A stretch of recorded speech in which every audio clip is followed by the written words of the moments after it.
అలాగే ఈ సంవత్సరము ఎన్నికలు జరిగేటువంటి రాష్ట్రాలలో ఏదైతే అధికారంలో ఉన్న పార్టీలు ఉన్నాయో అవి ఓడిపోయే అవకాశం ఉంది.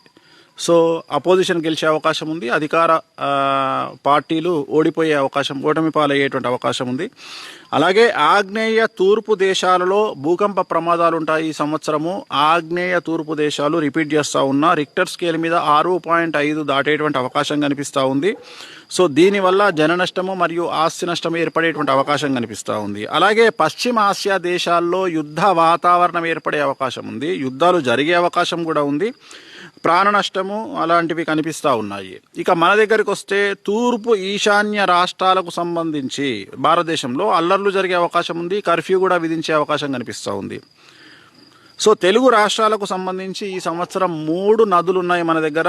3 నదులకు కూడా ఈ సంవత్సరము వరద ప్రభావం కనిపిస్తూ ఉంది.